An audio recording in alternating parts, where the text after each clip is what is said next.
From Montana's news leader, this is the MTN 530 News. Good evening and thanks for trusting MTN tonight. I'm Tim McGonigal. First at 5:30, MTN News has received several reports that a person has been shot in or near Valier after an incident with law enforcement. Now, we're working to confirm any injuries, but we're told Mercy Flight was headed to the scene this afternoon. Valier Public School Superintendent Julie Gaffney posted on the district's website stating the elementary and high schools were on lockdown for a brief period while officers pursued a suspect nearby. She said this was the first time in her career at Valier that they have had to activate the protocol. She told MTN News staff and students were kept safe and secure through the incident. We're just glad that it was handled swiftly by the police and that the communication between the Sheriff's Department and the school worked very, very well. Now, all sporting events are scheduled to continue. MTN has reached out to both Glacier and Pend Oreille County Sheriff's Office, and we are awaiting their responses. Well, tonight we have an update from the Cascade County Jail dealing with a COVID outbreak. There are currently 81 active cases among inmates. They are stable and do not require hospitalization. 32 inmates have recovered. They also have 8 detention officers who have tested positive and are recovering at home. The jail now has a quarantine pod to reduce the chances of other inmates getting infected. Sheriff Jesse Slaughter says with the help of other sheriffs across the state, they are working to move DOC inmates from the Cascade Jail to make more room so they can better socially distance and quarantine. Governor Steve Bullock has issued an executive order declaring a state of fire emergency due to extremely hazardous wildland fire conditions throughout Montana. On Wednesday, 17 fires burned over 100,000 acres in Montana.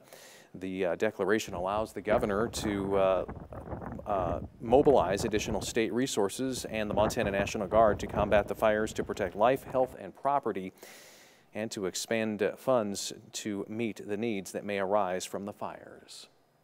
Well, a young firefighter from Helena has died in a car crash in Idaho as she was returning from a firefighting assignment.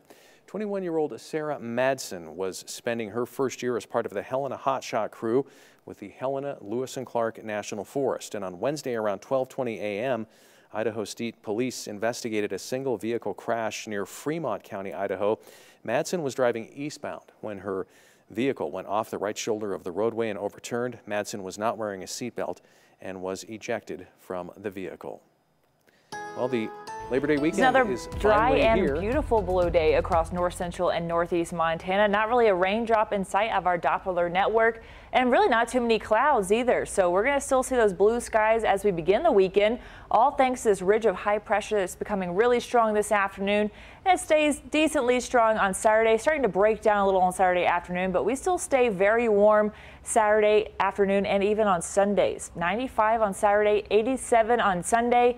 And then that's when the temperatures really take a turn for the much colder side of things. Monday taking a good 20-degree drop in most places to the 60s, and then we slowly warm up from there. But Labor Day is on Monday, and that's going to be one of the coolest days we'll have so far this month and really so far this season.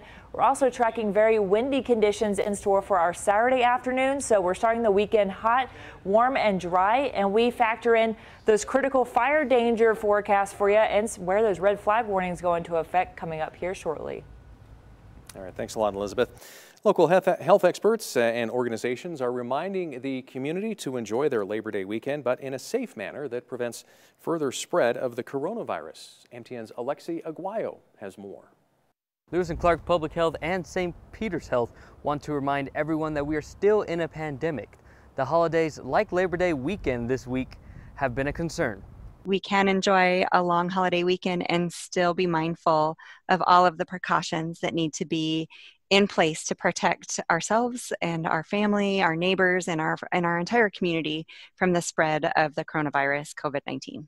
According to Lewis and Clark Public Health, when the pandemic started in Montana back in March to the 4th of July weekend, the county had about 30 cases of COVID-19. From 4th of July weekend to just the end of July, that number rose to 50 total cases. And we are attributing that spike in cases to the holiday weekend. We really do need to ask our community to be thoughtful and maybe edit their plans just a little bit to be safe so that we don't see that same spike in cases after this long holiday weekend. Public Health and St. Pete recommends following the same safe protocols such as wearing masks and staying 6 feet apart. They also recommend taking notes of places and people you will be around during the holiday just in case there is a positive case of COVID-19. Since the 4th of July COVID spike, Public Health has hired more contact tracers to prepare for the possibility of another COVID spike after the weekend. In Helena, I'm Alexi Guayo, MTN News. All right, thanks, Alexi. Well, school has been back in session in Great Falls for just over a week, but how are the teachers and the students faring? And are COVID-19 protocols working? MTN's Matt Holzaffel went back to school to let us know. Picture this, it's the first week of school, students are back after a few months of summer vacation, teachers have their lesson plans prepared, everything is normal. Now throw all that out the window because this year is anything but normal. Let's go back to school. I think that the teachers are upbeat, the students are upbeat, that it seems pretty quote-unquote normal at East Middle School. Students and teachers have had no choice but to accept this as their new normal. Wiping down everything after it's been used, masks, and hand sanitizer. A lot of hand sanitizer. We were a little nervous of seeing how it was going to work. We didn't really think school was going to last more than the 3 days of the start, but I was excited to come back. Something else there's been a lot of so far, adjusting on the fly. In education, we're always assessing and adjusting, based on how do we make something easier or more manageable. And so, really we're working through our protocols, and whenever we have an idea of how something could work better, we change it. There is some sense of safety thanks to the work being done by school officials to protect students and teachers, but it hasn't come without challenges. I think most of it is that we gave the teachers more to do, and so I think that stressed them out a little bit. It's hard to hear people with the masks on. The word of the year in the district, teamwork. From our parents following protocols, our students, our classroom teachers, our administration, as well as our engineering staff. I feel like we're all on the same page, and we all have the same goal of keeping each other safe. Faculty, staff, and students all agree that this year is a group effort to make sure things go smoothly and everyone stays safe and healthy. In Great Falls, Matt Holzaffel, MTN News. And Jolena also says she's noticed an increased sense of responsibility among students to help each other follow health protocols and keep each other safe. Well, a decades-long effort to mine nearly 1 billion pound copper deposit in central Montana is making a big step forward. MTN's Coulter Anstead shows us construction of that mine is underway. We're basically driving up to the mill site here. At the site of the Black Butte copper mine outside White Sulphur Springs, heavy earth-moving construction vehicles were doing just that Friday. They're transporting material to stockpile subsoil and topsoil for reclamation once the mine is done and we reclaim it. Right behind me over here will be another subsoil and topsoil stockpile area. Off beyond the laydown area at the edge of trees will be the future process water pond, but we're not building that in this phase of development. Construction is happening in 2 phases. Phase 1 began about 3 weeks ago. Further along this slope in front of me, we'll come to a portal area where we'll build a portal pad. That's the pad on which we'll have surface facilities to support the underground mining team once we start underground mining in phase 2. And we'll also have a treated water storage facility over there. This big flat area over here will be the future mill site.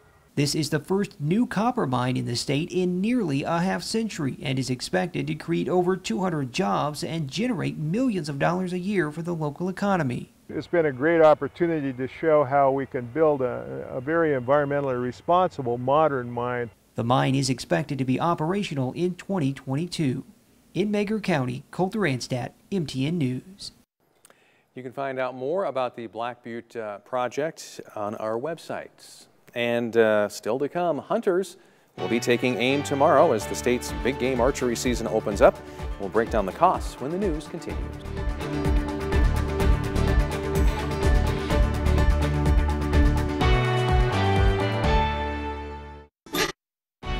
From Montana's news leader, you're watching the MTN 530 News.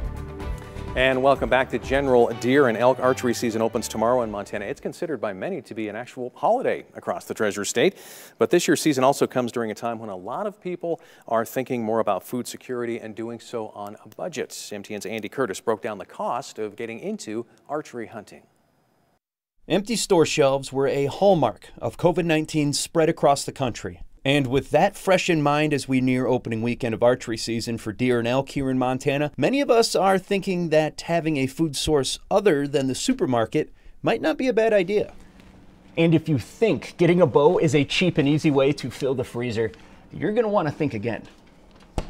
Like any outside pursuit worth doing, the cost of entry into archery hunting doesn't have to break the bank, but have that wallet ready. Probably between their arrows and their setup, somewhere in that $500 to $600 range probably.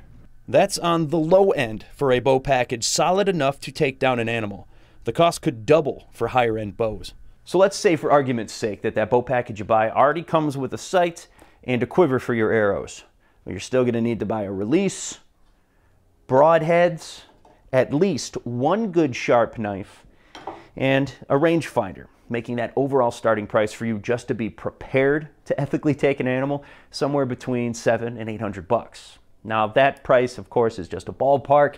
You find some good deals or get hand-me-down equipment, it could be much less expensive. You buy top-end equipment, it could be much more. Add on the price of your resident hunting tags, let's just say for a general deer license. And you're going to have to get to that animal somehow, so that means investing in a good pair of boots, camouflage, and having gas for your truck. All that doesn't take into account the gear you'll need if you're backcountry hunting or camping. So roughly $1,000 later, and you are ready to hit the woods. That money isn't even the biggest investment you'll end up making. You could buy the most expensive and state-of-the-art equipment,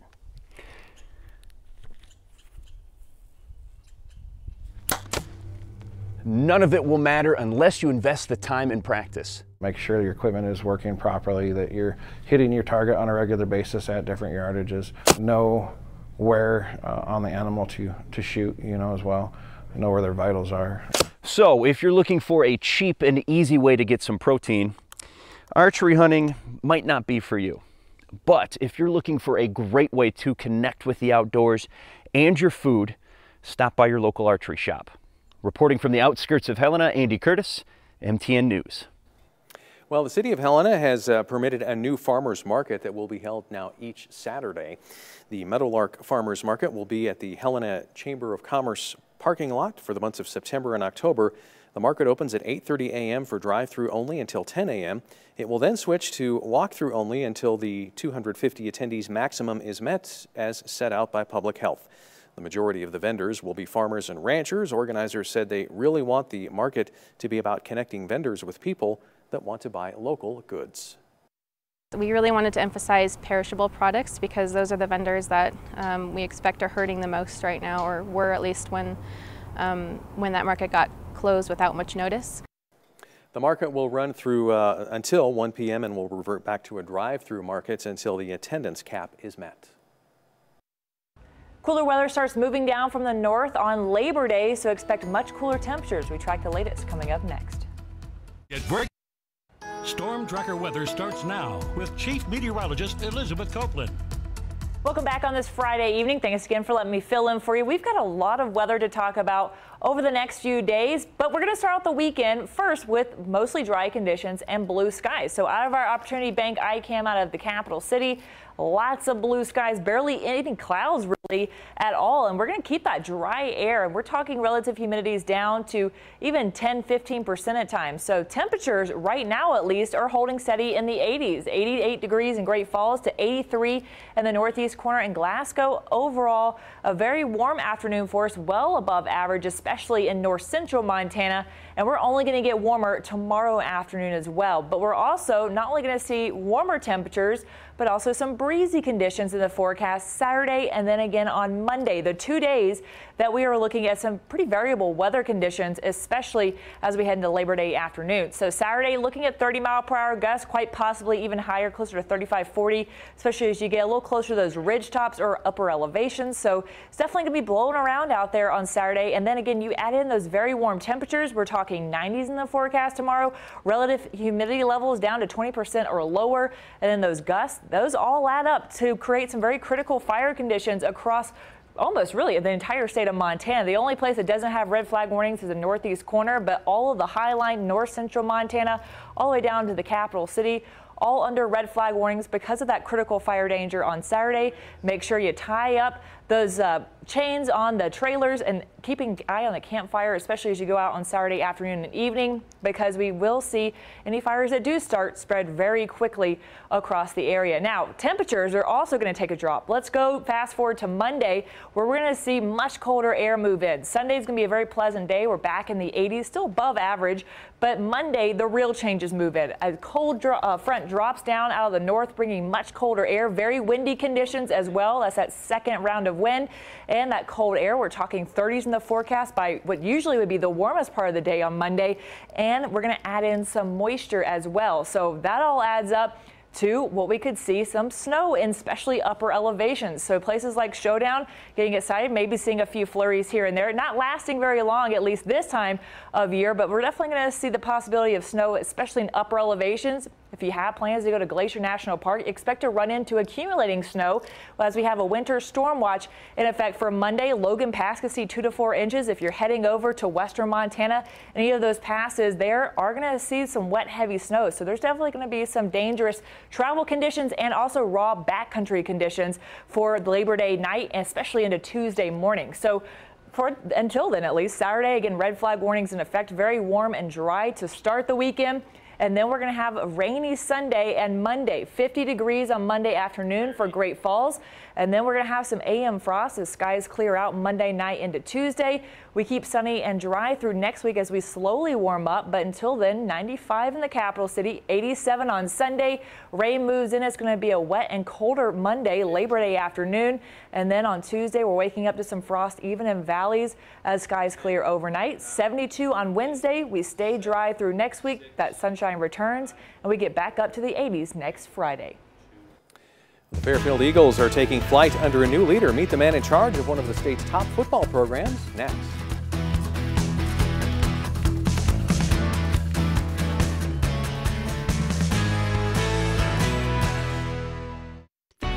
From Montana's news leader, you're watching the MTN 530 News.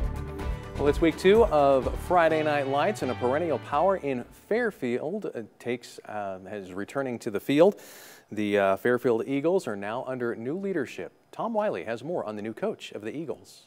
For 23 years, Les Meyer roamed the sidelines at Fairfield, leading the Eagles to nothing but success. 181 wins, 3 state titles, and 8 championship game appearances, all while working with one of the lowest enrollments in Class B. But with Meyer now in Frenchtown, it's time for a new era at Fairfield, with the Eagles now under the watch of new head coach Greg Meisner.